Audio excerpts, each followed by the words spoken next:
ने कह दिया कि तुमने जल्दी आ जाओ, चलना लिखना है, परंतु देश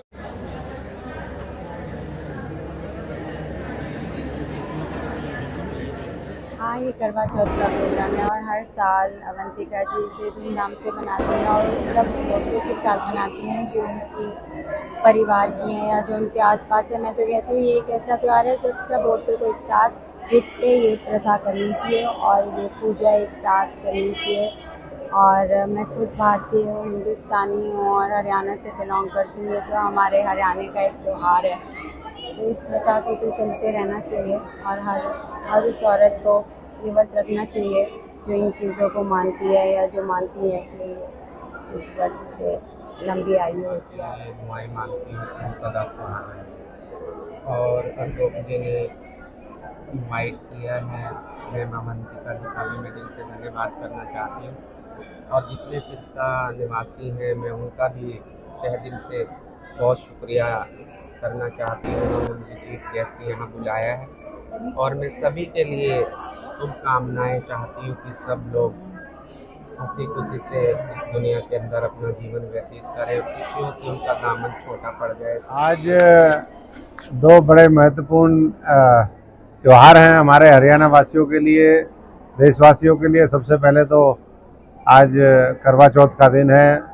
पत्नियां अपने पति की लंबी आयु के, स्वस्थ आयु के, खुशी जीवन के लिए व्रत करती हैं। तो मेरी तमाम हरियाणा और इस देश की हमारी जो माताएं बहनें हैं उनके लिए प्रार्थना है कि प्रभु जिस उद्देश्य के साथ वो व्रत रखती हैं उनको उनकी मनोकामना पूर्ण हो। और क्योंकि इस भारतवर्ष ने एक दिशा देने का काम किया है, हमारा देश परिवार की जो भूमिका है उसकी अहमियत है उसको समझता है।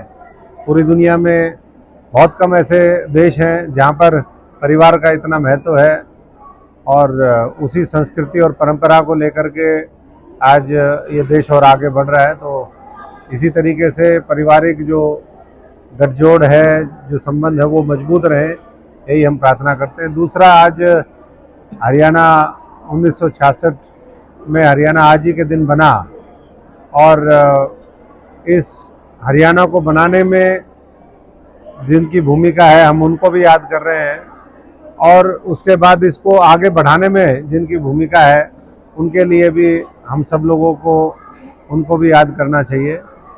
आगे जो हरियाणा की चुनौतियां हैं वो वर्तमान और जो आज का नेतृत्व है अलग अलग फील्ड में, वो उस जिम्मेदारी को पूरे बेहतर तरीके से निभाए, यही हम कहेंगे। क्योंकि बहुत लंबे समय से इस हरियाणा में बहुत सी चीज़ें ऐसी हैं जो अभी तक भी हरियाणा वासियों को उनका हक नहीं मिला है।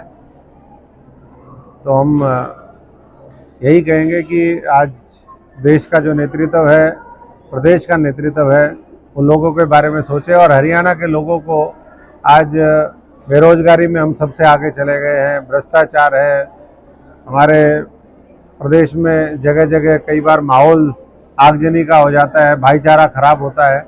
तो इस हरियाणा से लेकर के देश में भाईचारा बना रहे। आज ना केवल हरियाणा बल्कि कई और अलग अलग समय पर कई और प्रांत भी एग्जिस्टेंस में आए हैं, उनका निर्माण हुआ है। तो तमाम देशवासियों को और उन प्रदेशों को जो आज के दिन अस्तित्व में आए और उन्होंने पूरी दुनिया में अपनी पहचान बनाई, इसी तरीके से इस देश के लिए सब कल इंदिरा जी का और सरदार वल्लभ भाई पटेल का, उनका भी जयंती का कार्यक्रम था। उन्होंने भी देश के लिए प्राण न्यौछावर किए अपने। हम यही प्रार्थना करेंगे कि देश की एकता और अखंडता के लिए हम अपने अपने तरीके से खून पसीना दे करके इस भारत भूमि को सींचने का काम करें।